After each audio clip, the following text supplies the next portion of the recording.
Kawan-kawan sekalian, Bapak Ibu dan kelas buruh di Indonesia.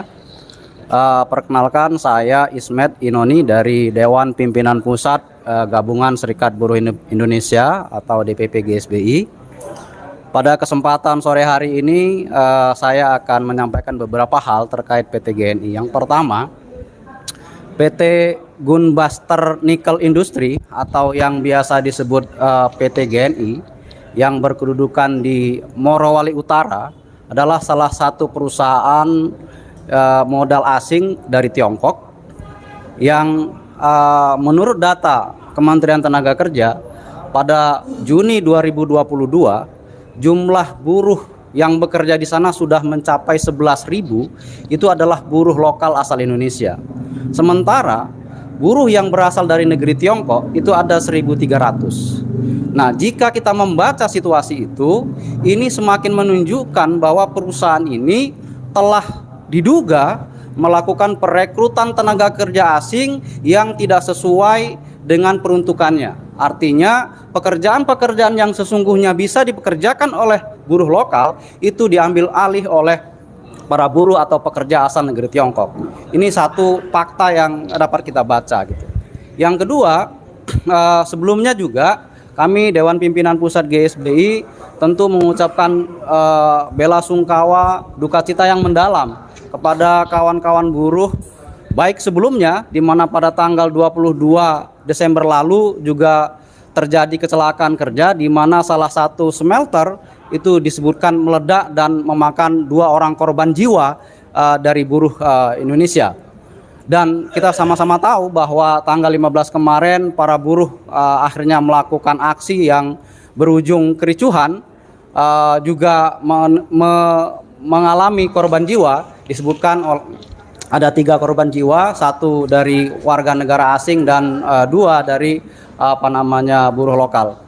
Ini kerusuhan kemarin saya kira bukan sesuatu yang berdiri sendiri, tapi ini adalah puncak gunung es, persoalan-persoalan yang tidak terbendung selama ini yang dilakukan pembiaran oleh pemerintah, baik itu dinas provinsi yang wajib seharusnya melakukan pengawasan terhadap PT GNI, termasuk pemerintah dalam hal ini Kementerian Tenaga Kerja yang telah gagal memberikan perlindungan kepada kaum buruh Indonesia.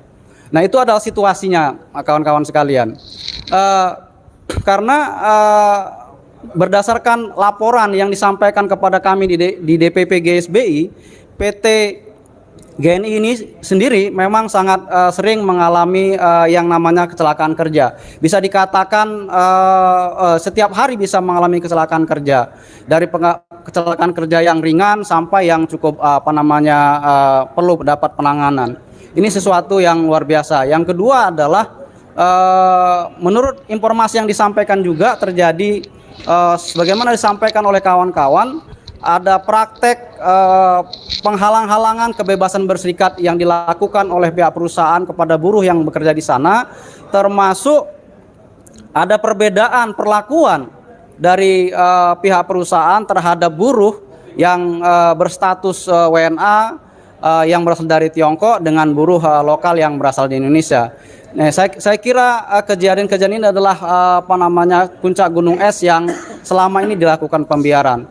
Untuk itu melalui siaran sore hari ini, kami Dewan Pimpinan Pusat GSBI yang pertama tentu kami mendesak Kementerian Tenaga Kerja untuk memeriksa, mengawasi dengan serius situasi yang terjadi di PT GNI dan memberikan solusi terbaik bagi kelas buruh Indonesia, yaitu perlindungan yang sejati bagi mereka. Yang kedua, kita tentu meminta juga pemerintah berhenti untuk memulai kejadian-kejadian seperti ini dengan istilah provokasi dan anarkisme. Karena saya yakin dan percaya belasan ribu buruh yang bekerja di PT GNI tidak ingin punya niat untuk melakukan anarkisme. Tapi anarkisme itu terjadi karena tidak mendapat tempatnya suara yang mereka sampaikan dan tidak ada ruangan bagi mereka untuk menyampaikan keluhan. Jadi sebaiknya sebagai pemerintah, dalam hal ini Kemenaker, menghindari kata-kata anarkis, kata-kata kerusuhan, provokasi dan sebagainya. Itu adalah satu tindakan yang kurang baik menurut saya sebagai kementerian yang wajib memberikan perlindungan kepada kelas buruh Indonesia. Yang selanjutnya, kita juga mendesak kepada Kepolisian Republik Indonesia dari Mabes Polri, Kapolda hingga Kapolres Morowali untuk membebaskan para buruh yang hari ini telah dinyatakan sebagai tersangka. Karena saya kira pihak kepolisian harus wajib memberikan pemeriksaan yang adil, sehingga kemudian ini tidak dilihat sebagai satu bentuk kerusuhan atau kekerasan, tapi dilihat bahwa akar persoalan sesungguhnya adalah hak-hak buruh yang sering dilanggar oleh pihak perusahaan. Bahkan mungkin terjadi juga pidana ketenagakerjaan. Nah, selanjutnya kami DPP GSBI juga menyerukan kepada seluruh buruh di PT Gunbuster Nikel Industri atau PT GNI ini untuk bersatu padu, bahu membahu, bagaimana kemudian kita bersama-sama mendapatkan hak buruh seadil-adilnya. Kita juga menyerukan kepada seluruh gerakan buruh, baik nasional maupun di Sulawesi Tengah, untuk bersatu padu mendukung perjuangan dan perbaikan syarat dan kondisi kerja di PT GNI. Demikian, terima kasih. Hidup buruh! Hidup buruh! Hidup buruh! Hidup buruh!